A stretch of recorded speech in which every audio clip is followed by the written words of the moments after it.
नमस्कार दोस्तों, आपका हमारे YouTube चैनल पर स्वागत है।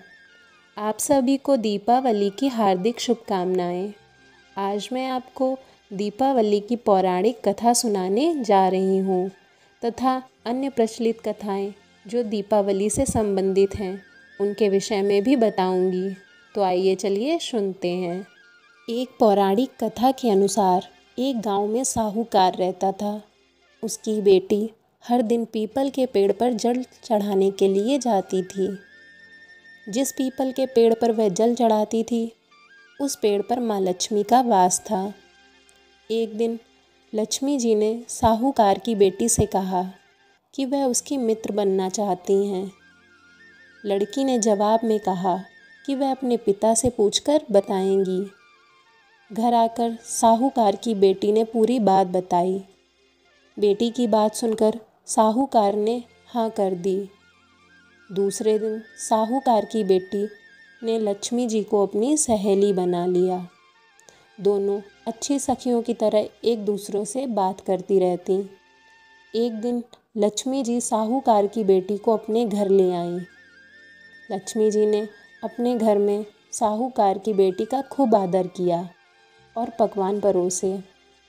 जब साहूकार की बेटी अपने घर लौटने लगी तो लक्ष्मी जी ने उससे पूछा कि वह उन्हें कब अपने घर बुलाएंगी। साहूकार की बेटी ने लक्ष्मी जी को अपने घर बुला लिया, लेकिन आर्थिक स्थिति ठीक न होने के कारण वह स्वागत करने में घबरा रही थी कि क्या वह अच्छी तरह उनका स्वागत कर पाएंगी। साहूकार अपनी बेटी की मनोदशा को समझ गया।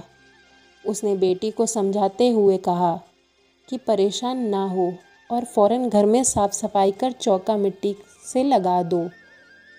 4 बत्ती वाला दिया लक्ष्मी जी के नाम से जलाने के लिए भी साहूकार ने अपनी बेटी से कहा।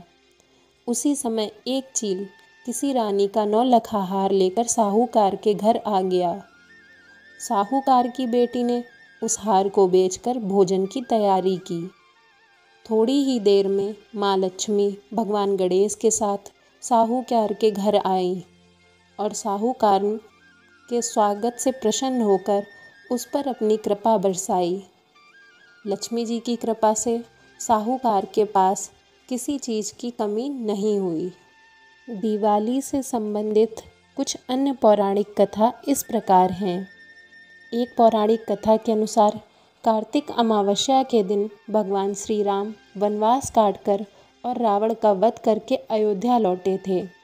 भगवान राम के अयोध्या आगमन पर लोगों ने दीप जलाकर उत्सव मनाया था। तभी से दिवाली मनाई जाती है।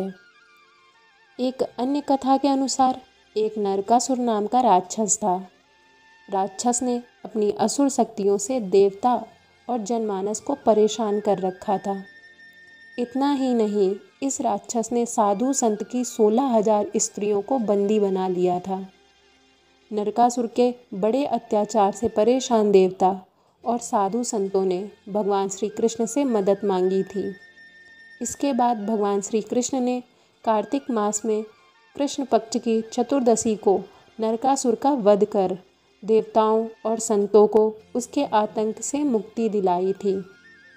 उसके साथ ही उन्होंने 16,000 स्त्रियों को कैद से मुक्त कराया।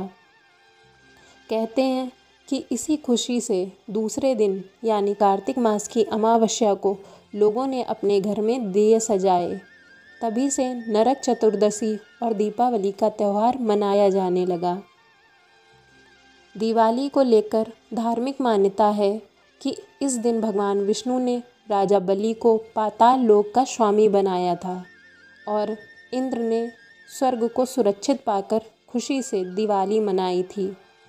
तथा अन्य कथा के अनुसार दिवाली के दिन समुद्र मंथन के दौरान क्षीर सागर से लक्ष्मी जी प्रकट हुई थी और उन्होंने भगवान विष्णु को पति के रूप में स्वीकार किया। तभी से दिवाली का त्यौहार मनाया जाने लगा। ऐसी ही रोचक जानकारियों और पौराणिक कथाओं के लिए देखते रहिए हमारा YouTube चैनल। और अगर आप हमारे चैनल पर नए हैं तो हमारे चैनल को लाइक, शेयर और सब्सक्राइब करना ना भूलें। धन्यवाद।